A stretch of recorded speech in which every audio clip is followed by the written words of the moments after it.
Nous avons parlé lors de notre première rencontre du premier module intitulé Le choix du conjoint. Dans le choix du conjoint, nous avons touché à la question de savoir pourquoi le choix est-il important.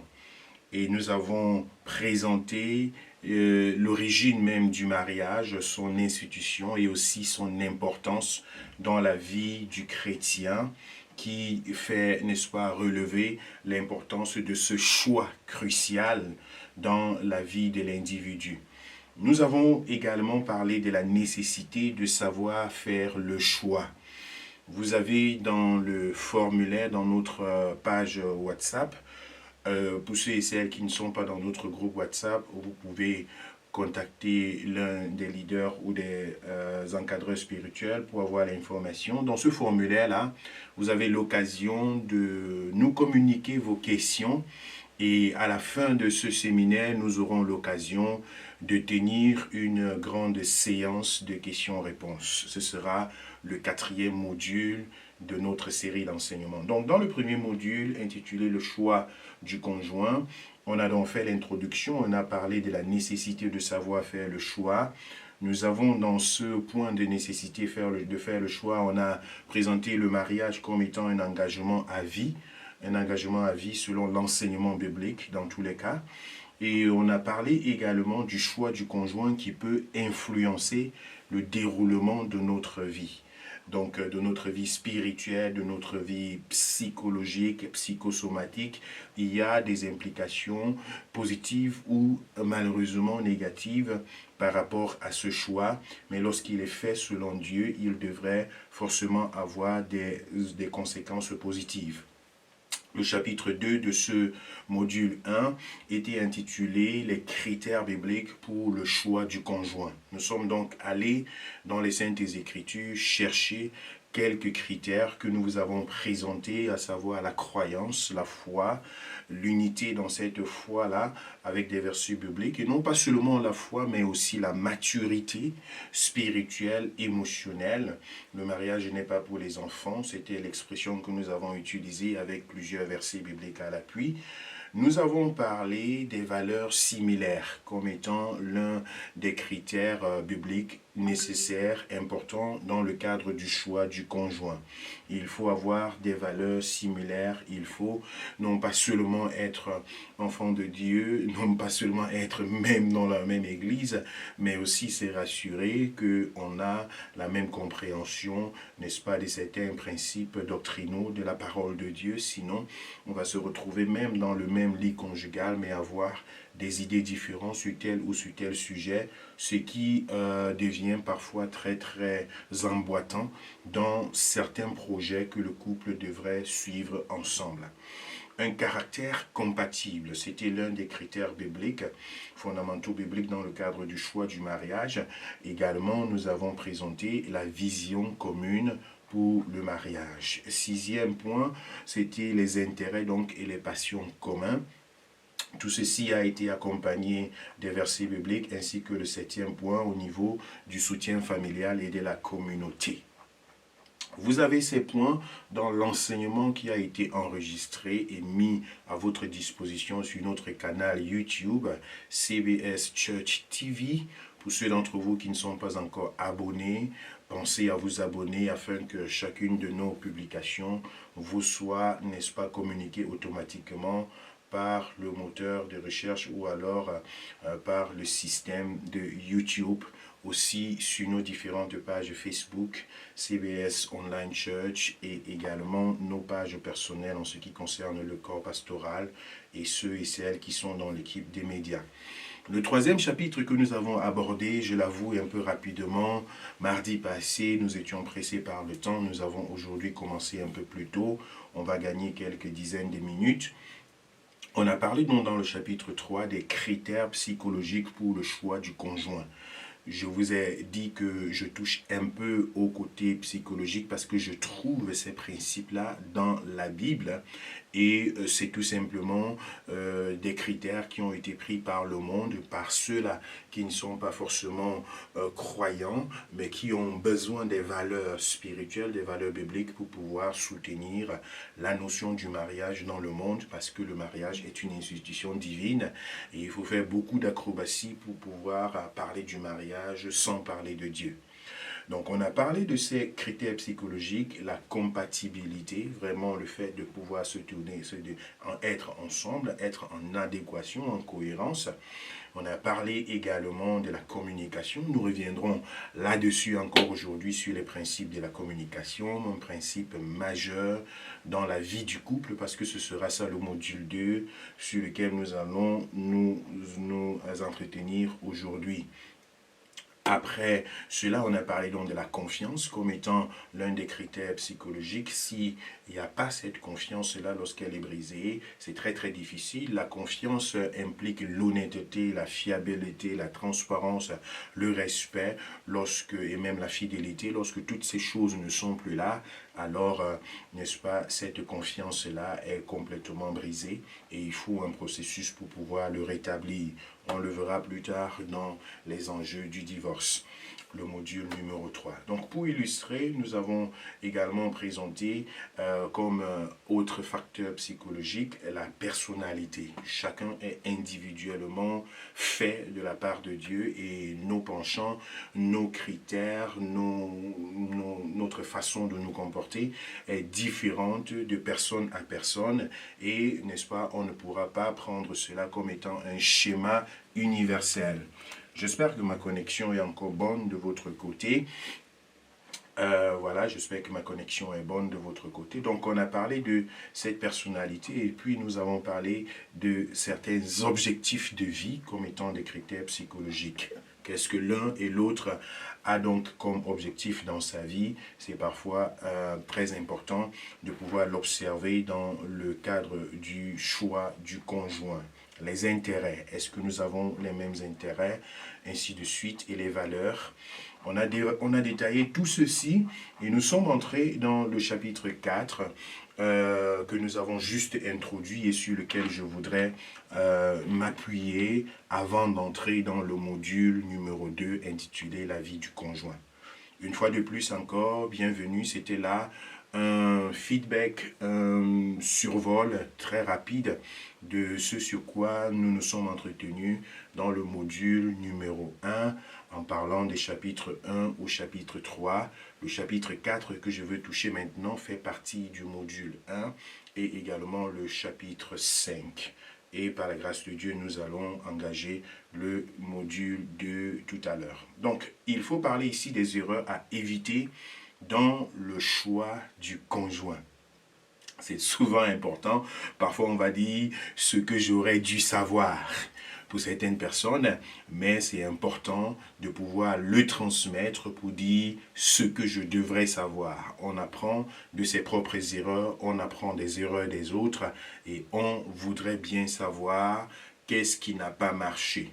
Très souvent, ce qui n'a pas marché nous parle beaucoup plus que ce qui devrait marcher. Parce que nous, en tant qu'êtres humains, parfois nous voulons bien savoir quelles sont les conséquences ou alors ce qu'il ne faut pas faire. Le mariage est une aventure passionnante et enrichissante, mais cela ne veut pas dire que tout sera facile ou alors que tout est facile. Au fil du temps, les couples peuvent rencontrer des défis au courant de leur relation tels que 1. La communication, 2. La gestion des finances, la résolution des conflits, la gestion du temps.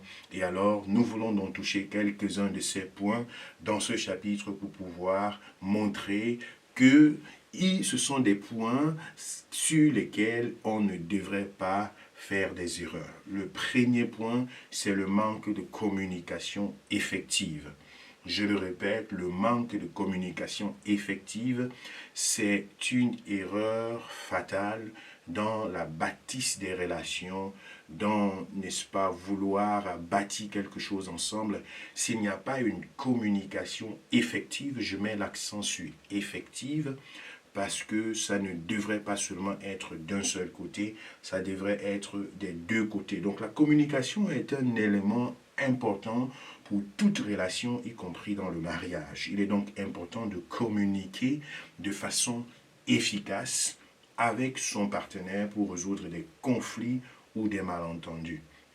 La plupart des choses qui poussent, n'est-ce pas, des relations à se briser, déjà même dans les fiançailles ou encore même avant les fiançailles, pendant que les gens sont juste en train de s'observer, c'est généralement le manque de communication. Parce qu'on s'est juste observé à distance, on a enclenché le moteur dans la tête, on a commencé à réfléchir, on n'a pas exprimé ce que l'on ressent en soi, on a interprété les gestes, les faits et, n'est-ce pas, les on-dit à gauche et à droite. On n'a pas eu le temps de communiquer. On peut facilement se tromper ou encore ne pas connaître la vérité sur certaines choses et se mettre dans des situations difficiles. Vous devez donc établir des moments réguliers pour discuter de vos préoccupations. Il faudrait que dans une relation, il n'y ait pas de sujet tabou. Je répète cette phrase, il faudrait que dans une relation, il n'y ait pas de sujet tabou. Parce que tout sujet tabou implique autre chose, induit autre chose, pousse à comprendre autre chose et ça nourrit la méfiance dans un certain domaine. J'aime à dire dans les conseils aux personnes en phase de se fiancer, en phase de préparation au mariage, j'aime à dire qu'il y a 3 niveaux de la communication. Un niveau que je vais appeler le niveau tout simplement de tout le monde. Et puis un autre niveau qui est peut-être personnel, mais un autre niveau qui est confidentiel, qui est vraiment d'une complicité, d'une intimité. Et ces 3 niveaux-là, nous les retrouvons dans toutes les relations. On peut communiquer en restant superficiel, en parlant des autres, en parlant de ce qui se passe, en parlant de la voiture qui est à côté, en parlant du voisin qui vient de sécher ses habits. On est en train de parler de ci et de ça. Ça, c'est une communication, mais une communication qui n'a rien à voir avec nous, avec ce qui nous concerne, avec nos sentiments, avec nos émotions. On est juste en train tout simplement de prendre du temps et de parler de ci et de ça. Ça, c'est une communication tout simplement superficielle. Il y a un autre niveau de communication qui touche effectivement à des choses personnelles, mais qui reste également dans une certaine superficialité dans la mesure où les émotions, la confiance, l'ouverture n'est pas donnée. On peut parler des choses sérieuses, des choses qui sont vitales, mais en réalité, on a toujours une certaine réserve en soi, ça cloche à l'intérieur et on ne sait pas est-ce que je dois vraiment m'ouvrir, est-ce que je dois être tel que je suis ou pas. Donc ça, c'est un autre niveau de communication et le niveau de communication qui devrait régner dans tout couple ou bien dans la vie de toute personne qui veut bâtir une atmosphère de confiance, ça devrait, vous l'avez déjà compris, être lucide, limpide, avec des faits et des gestes, avec une simplicité, une fluidité, avec une compréhension très très facile parce que on se fait confiance, on s'ouvre, on est dans cette dimension. Et vous allez vous rendre compte que en fonction de la nature de la relation ou alors de la santé de la relation, le niveau de communication balance très rapidement entre cette dimension intime-là et cette dimension superficielle ou encore cette dimension qui ne concerne que les autres et qui n'ont même rien à voir avec nous en tant qu'individus. Donc ça, c'est quelque chose d'assez important à remarquer, que l'erreur ne devrait pas être commise de bâtir une relation qui n'est fondée que sur une communication qui n'a rien à voir avec le côté confidentiel, avec le côté, n'est-ce pas, fluide de la chose. Ça devrait être un indice très fort. Je ne dis pas que ça devrait toujours être comme ça. Je viens de vous le dire, ça peut balancer d'un moment à l'autre. C'est un peu comme la communion. Nous avons une relation personnelle et permanente avec Dieu. Mais notre communion avec Dieu n'est pas toujours au beau fixe. nous avons besoin de nous relever de temps à autre et de rebâtir notre communion avec le Seigneur. Ainsi en est-il également de la question donc de la relation que nous bâtissons, de la communion que nous bâtissons avec le Seigneur, j'allais dire de la communication que nous bâtissons avec ceux qui sont autour de nous. Je me rends compte que j'ai oublié de lancer notre enregistrement. J'espère que ce ne sera pas différent pour certaines personnes.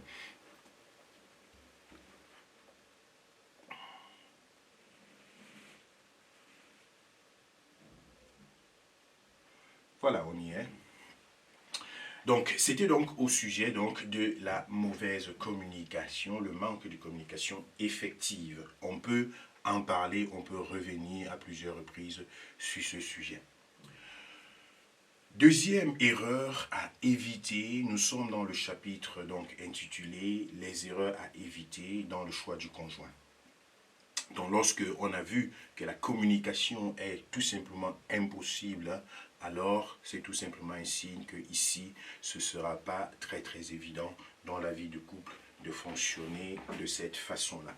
Le deuxième donc c'est le manque ou alors la mauvaise gestion financière. La mauvaise gestion des finances, vous n'allez pas, n'est-ce pas, vous en rendre compte, mais c'est une réalité dans la plupart des couples. On se retrouve dans de grandes difficultés à cause de, ou bien les finances est l'un des 3 points principaux, n'est-ce pas, qui provoquent des divorces ou alors des destructions de relations. Les finances. Donc, lorsqu'on n'arrive pas à être ouvert, à pouvoir avoir une communication, j'allais dire une gestion financière propre, on a des difficultés à pouvoir se placer sur le même diapason. C'est un domaine très sensible, beaucoup ne veulent pas en parler. C'est aussi tabou que la sexualité, beaucoup ne veulent pas en parler.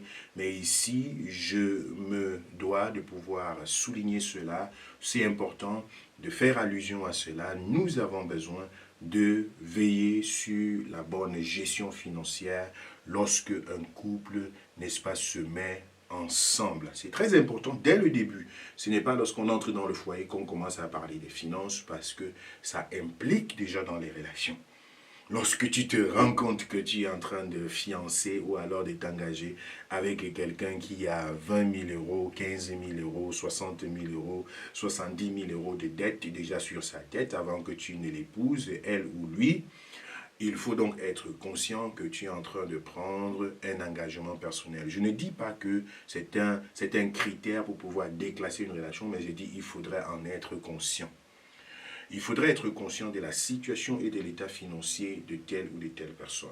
Il y a des couples aujourd'hui qui se retrouvent dans des situations où c'est impossible pour eux d'accomplir un projet de 50 000 euros, de 60 000 euros, du moins un projet qui leur nécessite un prêt bancaire, parce qu'ils se sont mariés sans avoir connu l'état financier, n'est-ce pas, de l'un et de l'autre. Alors, l'un des partenaires avait, avant le mariage, déjà beaucoup d'enjeux financiers qui l'ont entraîné à avoir un très mauvais score.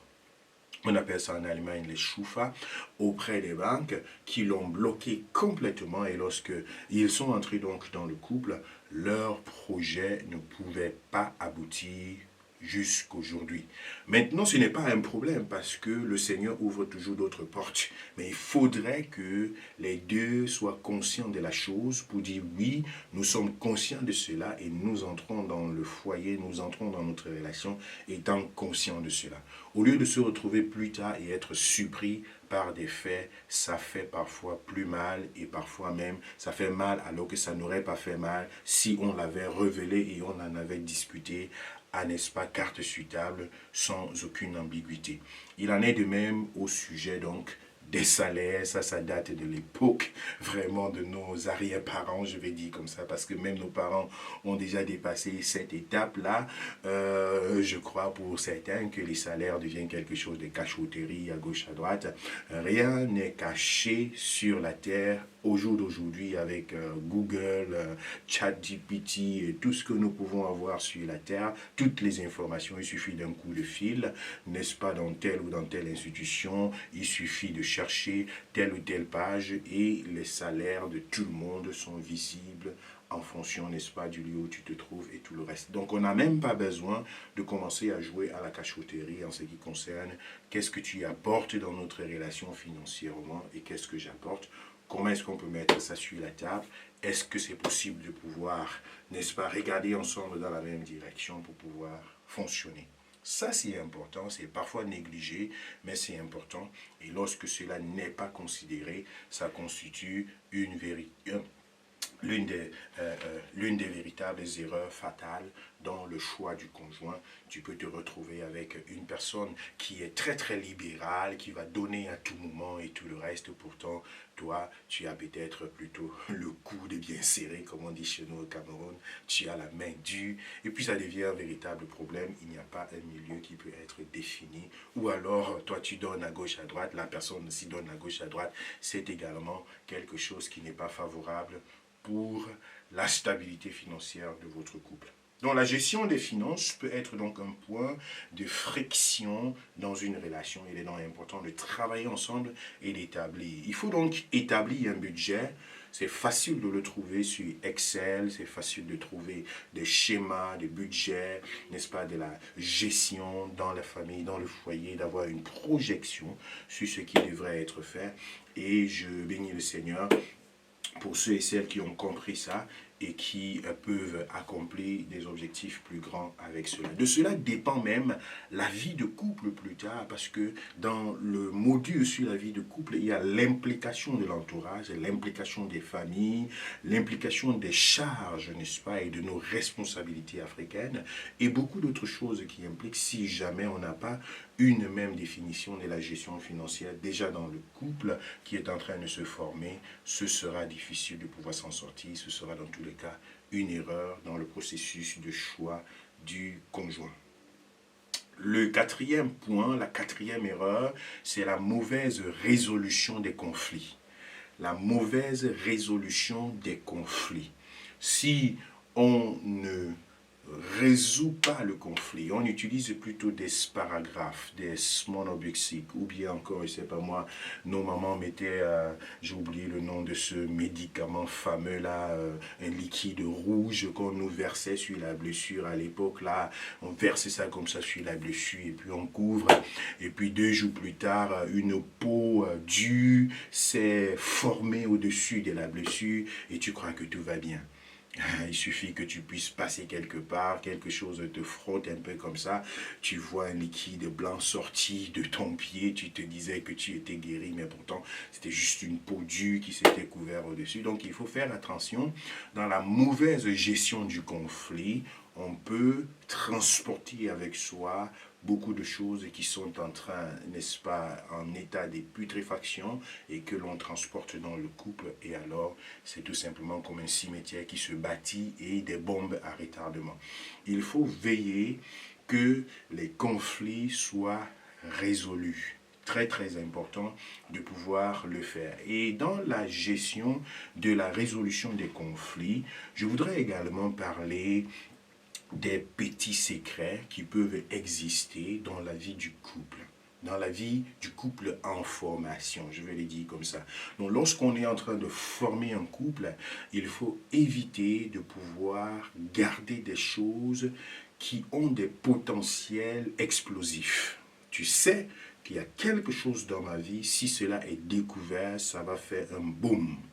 Ça, c'est dans ton cœur, toi seul tu le connais, ton partenaire, ta partenaire ne le connaît pas, ça date de ton enfance, de ton passé, peut-être de ton passé proche ou de ton passé lointain, mais c'est là et c'est sérieux et tu les gardes en toi et tu te dis, si je dis ça, ça va faire une bombe. Mais tu sais également qu'au fur et à mesure que tu vas garder et que c'est la personne qui finit par découvrir ça dans le futur, la bombe est encore plus grande. Parfois, c'est très, très difficile de pouvoir gérer ce genre de choses, mais lorsqu'on a un accompagnement spirituel, un accompagnement de coaching, j'allais dire, pour pouvoir gérer cet état de choses que je peux appeler des péchés cachés ou encore des situations délicates, de cette catégorie-là, on peut le gérer dans une conversation, dans un entretien,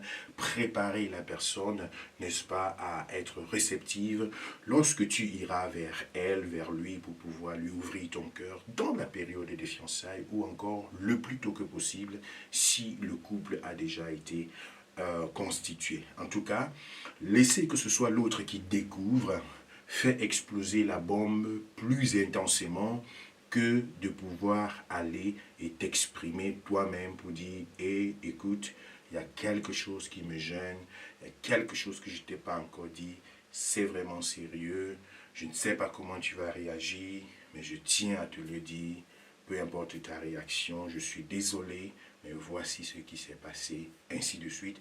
Ça peut peut-être faire un torrent, un tonnerre, un volcan, mais je te rassure que cela est beaucoup plus mieux lorsque c'est toi qui l'apportes. Et alors, on peut le traiter.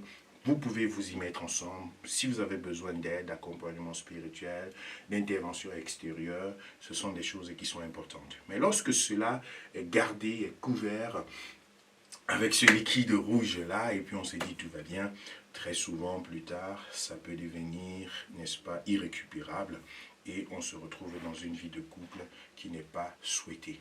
Il faut donc veiller là-dessus. Cinquième erreur à ne pas commettre, c'est la gestion déficitaire du temps. La gestion déficitaire du temps. Il faut absolument trouver un équilibre entre les obligations professionnelles et familiales. Ceci est valable et pour les hommes et pour les femmes. Donc, si le temps n'est pas là, c'est parfois synonyme d'un manque d'amour ou bien d'une absence de l'amour. Je reviendrai sur l'amour tout à l'heure. Vous vous rendez compte que depuis que nous avons commencé à parler du choix du conjoint, je n'ai pas touché cette expression que j'appelle l'amour. C'est à dessein, parce que l'amour, c'est un concept dans lequel tous ces critères que nous sommes en train de toucher entrent complètement. Si l'une de ces choses manque, c'est une écorchure à l'amour. Si la communication manque, c'est une écorchure à l'amour, ainsi de suite. Je reviendrai donc là-dessus tout à l'heure.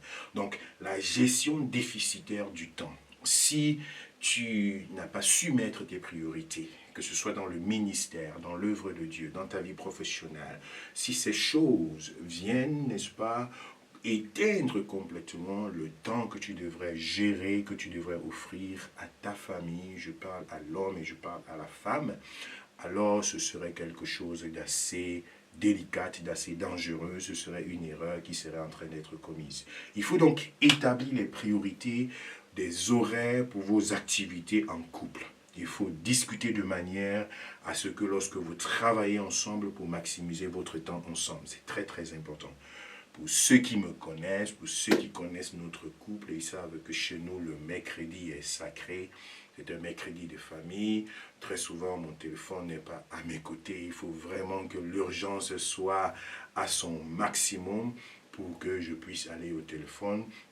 Sinon, c'est une journée où nous avons dit nous voulons la consacrer à la famille, bien sûr de façon programmée. Et nous avons chaque jour du temps que nous pouvons passer ensemble de façon spontanée aussi longtemps que cela est nécessaire. Mais le fait tout simplement que nous avons planifié un moment bien particulier, cela est aussi un effet psychologique dans nos vies personnelles, dans celles des enfants qui sont plus relax. Oh, papa n'a pas le temps aujourd'hui, mais on sait que mercredi arrive. Oh, il y a telle chose qui ne va pas, mais on sait qu'il y a un planning et tout le reste. Et puis ça donne une atmosphère beaucoup plus conviviale dans la vie du couple. Cela n'est pas seulement dans le mariage, mais aussi dans la période des fiançailles, surtout dans notre génération où les choses vont très vite, où on manque du temps parfois dans des relations à distance et tout autre chose. Si on n'a pas planifié, on n'a pas programmé un temps où on veut être uniquement l'un avec l'autre pour pouvoir traiter des choses importantes, on serait là en train de faire une erreur absolue. Il faudrait donc créer du temps, il faudrait gérer le temps. Et c'est également mauvaise chose de se retrouver tout simplement en train de passer 10 heures de son temps. Je vais dire, tu n'as que 24 heures à ta disposition. Si 10 heures de ton temps n'est, entre guillemets, est consommé dans l'entretien, dans la relation, et qu'il ne te reste plus que 14 heures pendant lesquelles tu vas dormir peut-être 5 heures, 6 heures, le reste du temps ne te serait pas favorable pour pouvoir étudier tes leçons ou alors travailler pour pouvoir apporter un revenu financier dans la maison. Donc il faudrait également se rassurer que ce côté émotionnel, ce côté sentimental ne devienne pas de l'autre côté une entorse, n'est-ce pas, à la vie pratique. Ce serait encore là une erreur et personne ne le souhaite, que ce soit l'homme, que ce soit la femme, même si ça peut faire plaisir, il y a des conséquences qui ne seraient souhaitables ni d'un côté ni de l'autre. Il faut donc veiller là-dessus. Très important. Voilà donc le chapitre 4 que je viens de brosser et je voudrais toucher avec vous le chapitre 5 qui est intitulé « Comment savoir que c'est la bonne personne ?» Voilà, c'est un sujet assez intéressant. Cette question est déjà venue à plusieurs reprises dans notre formulaire. Nous aurons donc l'occasion, dans la phase des questions-réponses, peut-être d'y revenir de façon personnelle. Mais ici, je voudrais vous le donner dans le cadre de cet enseignement, dans ce chapitre 5, donc intitulé « Comment connaître que c'est la bonne personne ?» La première chose, c'est de s'aligner à la volonté de Dieu. Je l'ai déjà dit et je voudrais le répéter. Il faudrait s'aligner à la volonté de Dieu. C'est très très important. Nous pouvons le découvrir dans le livre de Proverbes, au chapitre 5. J'avais dit Proverbes chapitre 3, un passage assez intéressant. Proverbe chapitre 3, il nous dit du verset 5 au verset 6, « Confie-toi en l'Éternel de tout ton cœur et ne t'appuie pas sur ta sagesse. Reconnais-le dans toutes tes voies et il aplanira tes sentiers. » C'est important de se confier en l'Éternel, c'est important de chercher sa volonté, c'est important de se tourner vers Dieu et de pouvoir recevoir une confirmation de sa part. Lorsqu'Adam et Ève, lorsqu'Adam, j'allais dire, est sorti de son sommeil, il s'est levé et il a choisi, il a dit, voici os de mes os, voici chair de ma chair.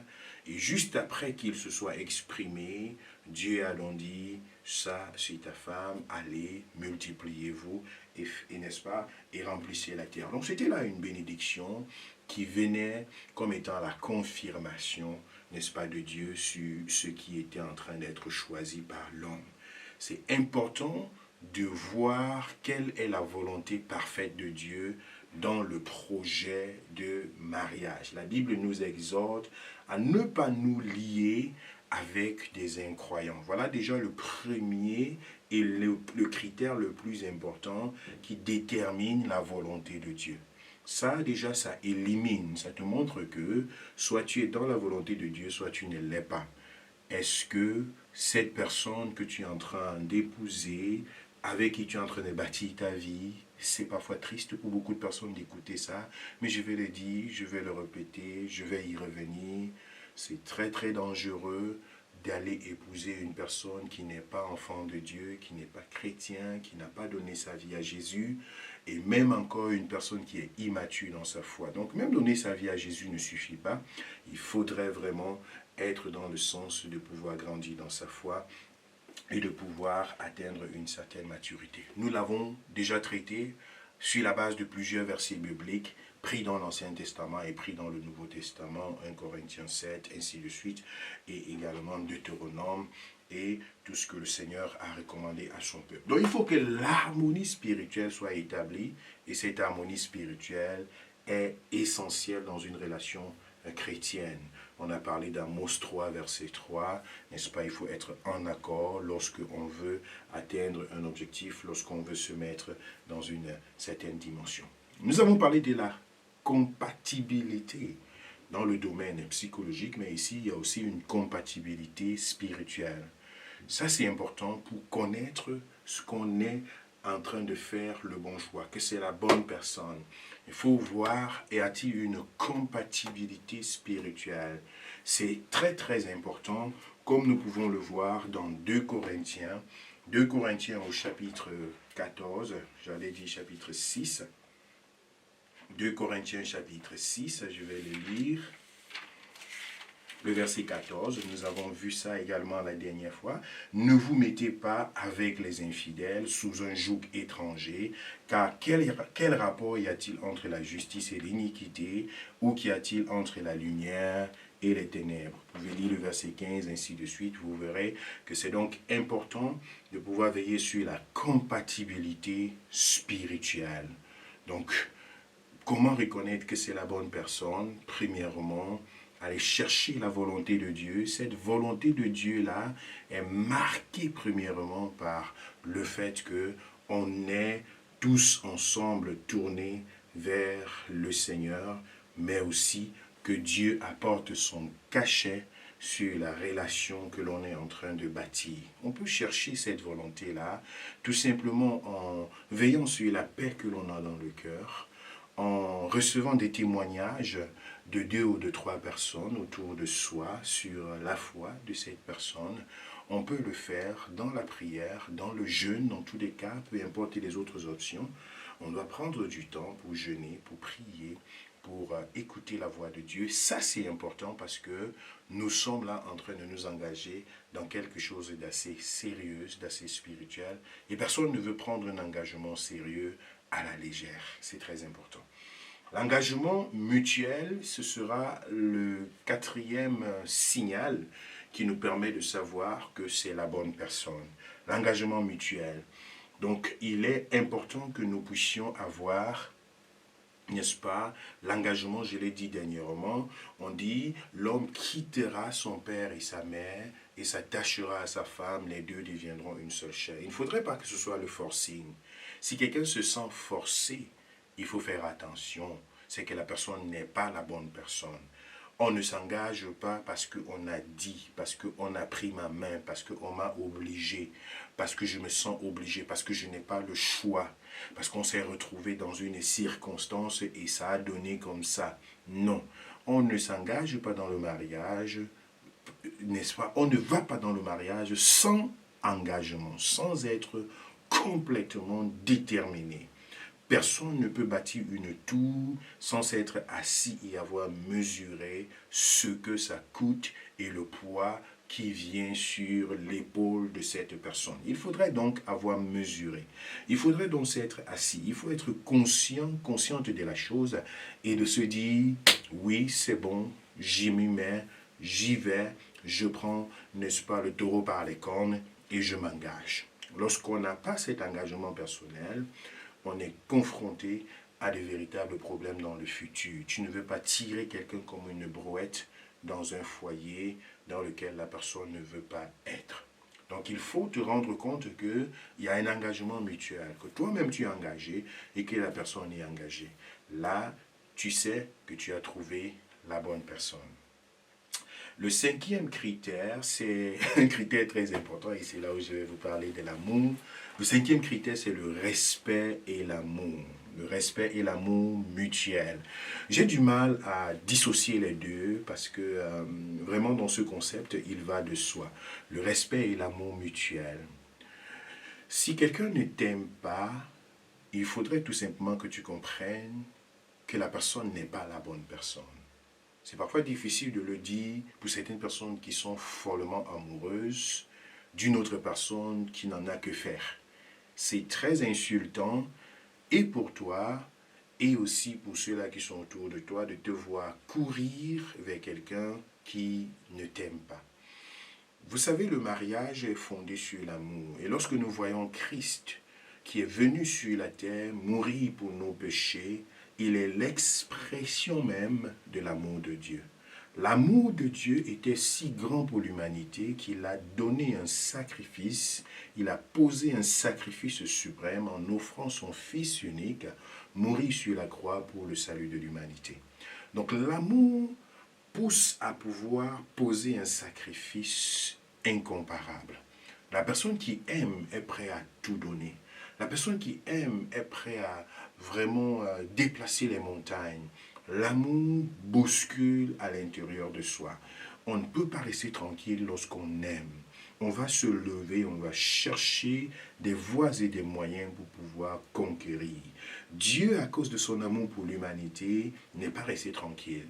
Il a mis tous les batteries en marche depuis le jardin d'Éden, en sacrifiant déjà un agneau, en prenant la peau de cet agneau après que le sang est coulé, pour pouvoir couvrir la nudité de cet homme et le mettre hors du jardin afin que ce dernier ne puisse pas consommer l'arbre de la vie éternelle et de demeurer éternellement dans son état de mort. Donc tout ceci, c'était par action d'amour. Même le fait que Dieu ait repoussé l'homme hors du jardin était l'expression de son amour. Et dès ce moment-là, un système, un processus a été enclenché pour la réconciliation.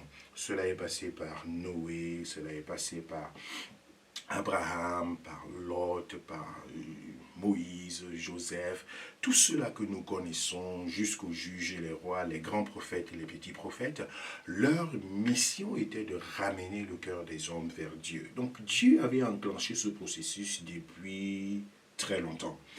Et jusqu'à un certain moment donné, qui enverrai-je? Qui ira sauver ce peuple? Et le Fils de Dieu s'est donc trouvé digne de pouvoir tenir le livre et d'en noter les sceaux, de venir sur la terre et de souffrir pour l'humanité afin de la ramener avec le Seigneur. Le deuxième Adam est venu accomplir et réparer ce que le premier Adam avait brisé. C'était donc là un processus qui était poussé par l'amour, qui était donc prêt à déplacer les montagnes et qui a réussi à le faire. Aujourd'hui, nous avons la possibilité de pouvoir retrouver la réconciliation avec notre Dieu créateur et d'être dans cet Éden-là où nous sommes appelés à l'adorer, à lui ouvrir notre cœur, à communier véritablement avec notre Créateur. Le projet a réussi par l'amour de Dieu. Donc l'amour pousse au sacrifice et alors au sacrifice suprême. Cela ne se cache pas, cela ne se dissimule pas. L'amour ne s'invente pas, l'amour ne s'apprend pas, l'amour ne se fabrique pas, l'amour ne se force pas. L'amour est quelque chose qui vient au fond du cœur et qui pousse au sacrifice. Donc ça, c'est quelque chose d'important. Et cette offre que Dieu a présentée à l'humanité entière est si grande et si permanente. Mais je voudrais te dire que ce n'est pas tout le monde qui accepte cet amour si grand de Dieu, cet amour si manifeste de Dieu à travers Christ Jésus. Il y en a qui ne l'acceptent pas. Et la Bible dit donc, Dieu a tant aimé le monde qu'il a donné son Fils unique, afin que quiconque croit en lui ne périsse pas, mais qu'il ait la vie éternelle. Donc en réalité, ceux-là qui ne reçoivent pas cet amour ne bénéficient pas de l'objectif pour lequel cet amour a été manifesté. Il n'y a pas de liaison, il n'y a pas de contact, il n'y a pas de mariage. Ils ne sont pas l'épouse, ils ne sont pas l'église. Tous ceux-là qui disent non à cet amour manifesté ne font pas partie de l'église. Ils ne sont pas dans ce mariage. Donc en réalité, il faut comprendre que il faut que l'amour qui est manifesté puisse également recevoir une réponse favorable, une réponse, n'est-ce pas, à la hauteur de l'amour qui est manifesté, et même plus que l'amour qui est manifesté. Donc ça, c'est très important. Si tu te retrouves en train d'aimer quelqu'un qui ne t'aime pas, sache simplement que ce n'est pas la bonne personne. Parce que ça ne se force pas, ça ne s'oblige pas, ça ne se fabrique pas, ça ne demeure pas comme un espoir différé, avec la pensée que ça va venir un jour et tout le reste. Le fait que cet amour n'est pas là aujourd'hui veut dire que même si cet amour arrive, cet amour peut disparaître encore très rapidement parce que si cet amour n'est pas soutenu par des bases fondamentales, alors cet amour ne pourra pas subsister. Sachez d'ailleurs, je le dis en tant que personne mariée, en tant que personne qui a accompagné beaucoup de couples et qui continue de le faire, nous sommes confrontés à une diminution de l'amour lorsque nous entrons dans le foyer. Et à partir de ce moment, il faut travailler à pouvoir vivre et grandir et faire grandir cet amour jour après jour. Et de pouvoir même déborder du jour où nous nous sommes rencontrés pour la première fois. C'est un travail, c'est un engagement. Mais imagine-toi donc que cet amour dès le début n'existe pas. Et tu entres dans le mariage, dans un pseudo-mariage, avec, n'est-ce pas, cette dimension-là, tu te retrouveras dans des grandes difficultés, en train de tirer quelqu'un comme on tire un bœuf pour aller à la boucherie, alors que ce bœuf ne le voudrait même pas. Tu seras en train de porter quelqu'un sur ton dos, porter une personne, que ce soit un homme ou une femme, ce serait très très difficile. J'ai vu un jeune homme dans ma jeunesse qui a beaucoup souffert. Il avait aimé une jeune fille et elle n'était même pas au courant de lui. Mais l'amour qu'il avait pour cette jeune fille était folle. Il ne tenait plus debout. Et un jour, il s'est levé, il me dit, non, voilà, comme tu vois, je m'en vais au village. Il dit, mais tu vas au village, c'est quel village? Non, je vais voir les parents de cette fille. Et il se lève, il part seul. Il prend la voiture, les Opel là et tout, je crois que c'était quelque part vers, je sais pas moi, Bafan, Bana, quelque chose comme ça. Il a quitté Bafoussam seul. Parti, marcher dans les villages. Il ne savait pas où est-ce qu'il partait, mais il savait qu'on lui avait indiqué une concession quelque part. Et il est arrivé là-bas, une très grande concession selon son récit, et il a failli se faire mordre par des chiens qui ont été lâchés contre lui. Et il revient, il était tout essoufflé, mais pourtant au fond de son cœur, il souffrait. Donc, pourtant, cette dernière n'était même pas au courant de lui, n'avait même aucune connaissance de ce qu'il traversait et de ce qu'il passait dans son cœur. Pourtant, lui, de son côté, il était dans une souffrance émotionnelle très absolue. C'est malheureux. Ceci peut se produire tant dans la vie d'un homme que dans la vie d'une femme, là où tu te dis « j'y suis » et que l'autre personne n'est peut-être même pas au courant ou encore s'en fiche pas mal, excusez l'expression, mais c'est malheureux de constater que de telles choses peuvent arriver, n'est-ce pas, autour de nous, et ça devient difficile. D'autres personnes, par contre, hommes comme femmes, peuvent être conscientes et même provoquer ce côté sentimental, ce côté émotionnel dans la vie des autres pour pouvoir les manipuler par la suite. On appelle cela, en langage de délivrance, l'esprit de Jézabel. C'est un esprit séducteur qui peut provoquer, n'est-ce pas, un amour artificiel pour pouvoir manipuler quelqu'un. Pourtant, on sait que cela n'aboutira jamais à quelque chose de sérieux, mais juste parce qu'on se nourrit par le fait qu'on a tiré l'attention des gens, on est remis au centre. Si tu m'ignores, je deviens très très triste au-dedans de moi, je sens que j'ai perdu quelque chose, je veux absolument être le centre de tous les intérêts, je veux être apprécié, je veux être envié, mais je ne veux pas m'engager. Si quelqu'un m'ignore, alors je fais tout pour que je ne sois pas ignoré, mais dès qu'on me considère et qu'on a des sentiments envers moi, je tourne le visage et je me sens honoré, je me sens envié, et ça nourrit mon ego et je continue mon chemin. Donc ça, c'est vraiment un esprit manipulateur, c'est un esprit séducteur, c'est un esprit qui peut parfois détruire la vie de certaines personnes, des hommes comme des femmes, et nous devons faire attention à ce genre de comportement.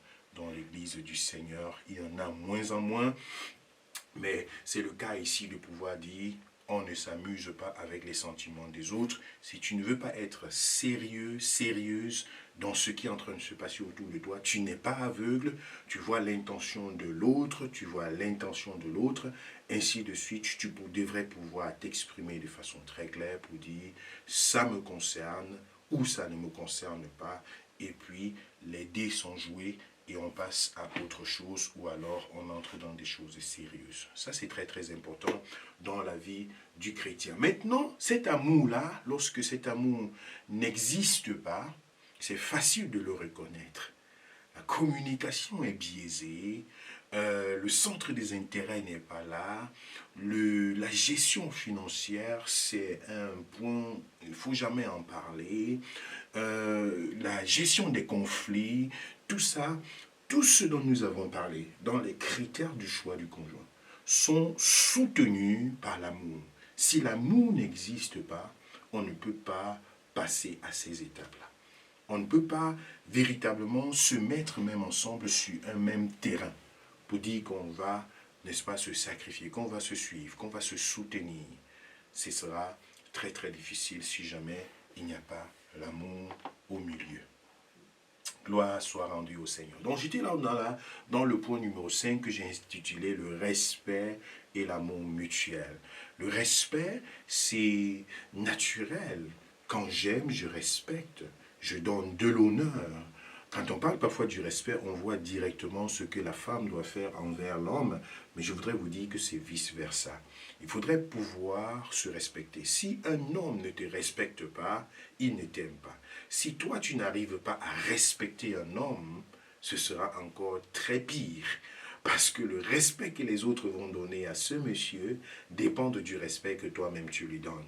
On peut lui donner un respect de roi, de prince, de président, mais dès que toi tu vas entrer dans la salle, dès que tu vas entrer dans le lieu, dès que tu vas entrer en jeu, la façon avec laquelle tu vas te comporter envers lui, ça va directement soit le rabaisser, soit le relever. Parce que c'est toi qui es la personne la plus adéquate pour connaître ce monsieur et c'est ton avis, c'est ton opinion, c'est ton comportement qui donne une orientation aux autres de comment est-ce qu'ils doivent se comporter face à ce monsieur. Il en est de même de la femme. Si tu n'arrives pas à donner du respect à cette jeune fille, à cette jeune femme, si tu n'arrives pas à la considérer, tes paroles seront difficiles, ta façon de communiquer, de te comporter, de lui jeter des regards et de faire telle et telle chose, ce sera tout simplement marqué de la qualité et la quantité du respect que tu es en train de lui donner. J'ai été sidéré un jour, je me permets l'expression, de voir comment des enfants s'adressent à leur maman. Et quand j'ai vu ces enfants-là s'adresser à leur maman avec, un manque de respect, avec comment je vais utiliser cette expression-là,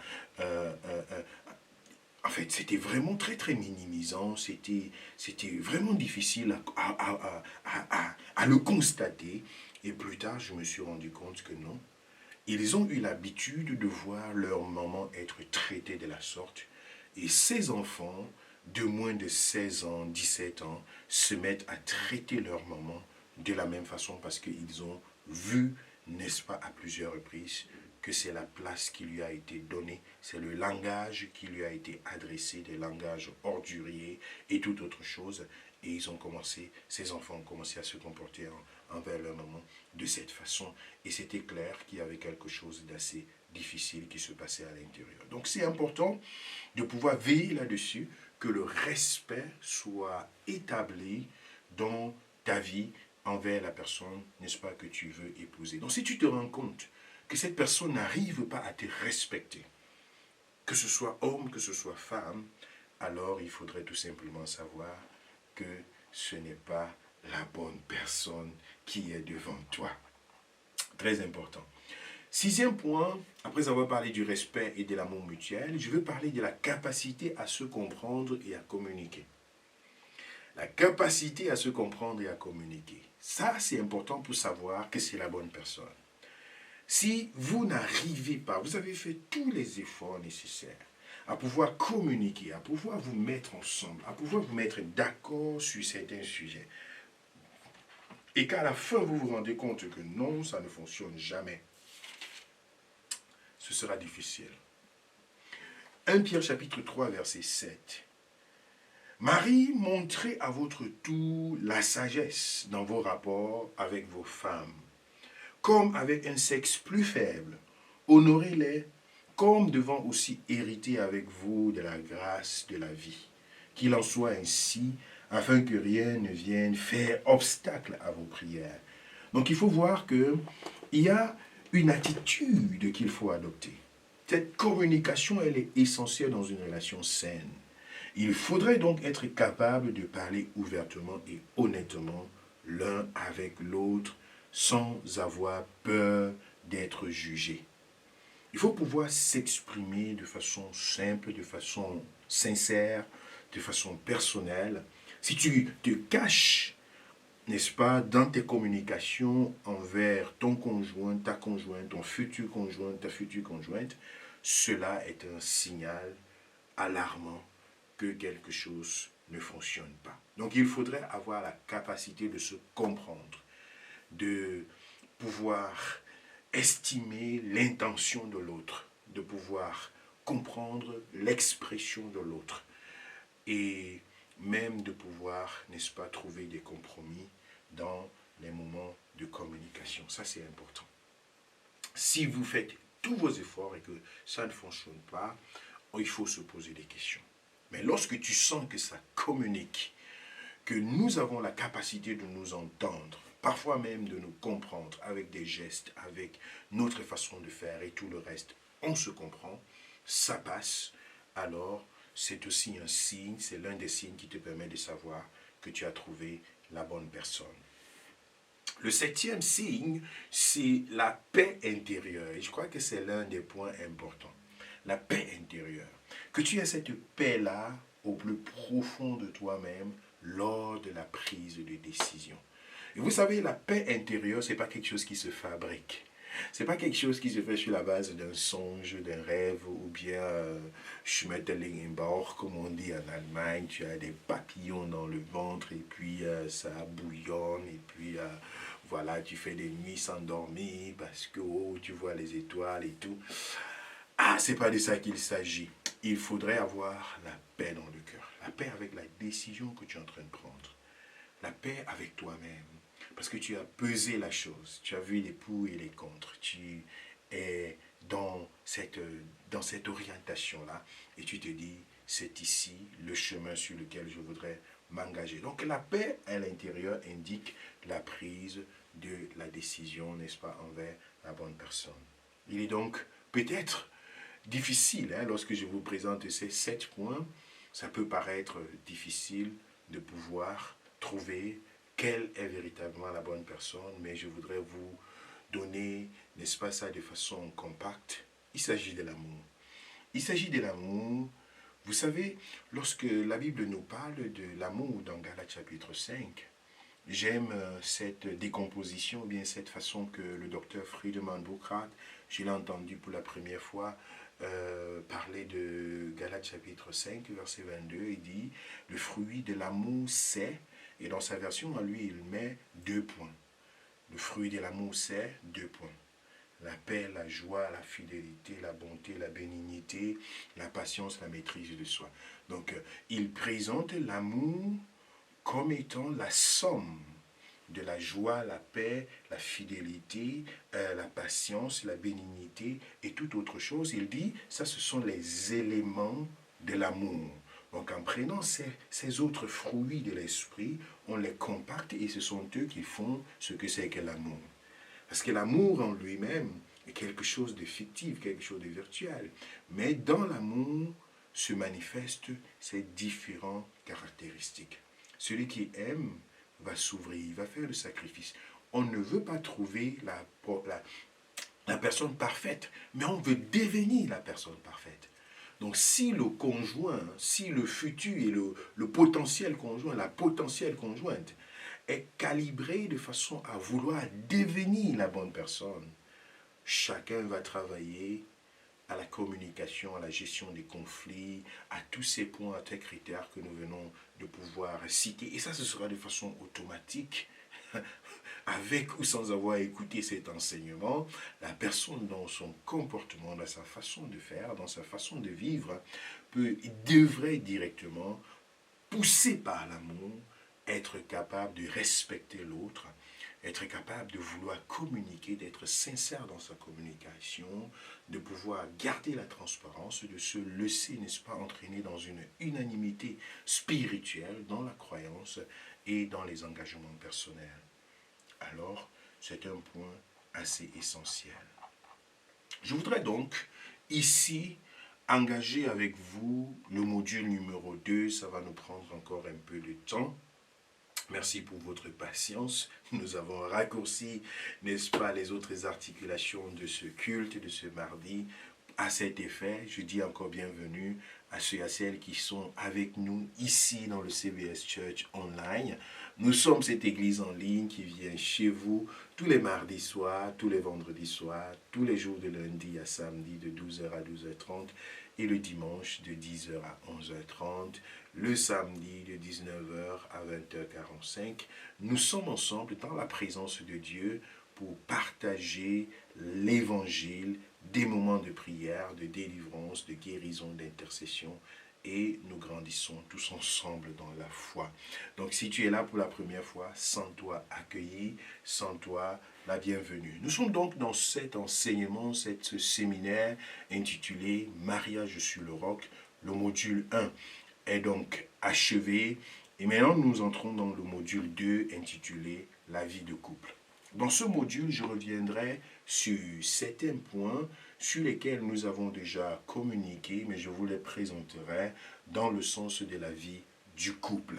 Parce que ici, on se considère dans ce chapitre, dans ce module, comme étant déjà dans le foyer. Si tu es encore hors du foyer, tu te projettes avec moi dans le foyer pour savoir, n'est-ce pas, ce qui t'attendrait. Dans tous les cas, c'est ce que je souhaite à chacun d'entre nous, parce que l'objectif de cet enseignement, c'est effectivement de pouvoir enlever la peur du mariage, de motiver les uns et les autres à pouvoir approcher, n'est-ce pas, les uns et les autres. Il y a des très belles personnes au milieu de nous, intérieurement, n'est-ce pas, particulièrement à l'intérieur. C'est ça la chose la plus importante, des personnes nanties de la grâce de Dieu et vraiment de la foi. C'est l'un des critères les plus importants que nous mettons en avant ici. Et je sais que le Seigneur est en train de constituer vraiment cet épanouissement matrimonial, émotionnel dans la vie de son Église en tant que père de famille, en tant que mari, en tant que pasteur. C'est mon souhait, c'est ma prière et c'est également ce que je vois devant nous dans les mois et dans les années qui viennent. Par la grâce de Dieu, Dieu a déjà ouvert de très grandes portes, de très grandes bénédictions dans cette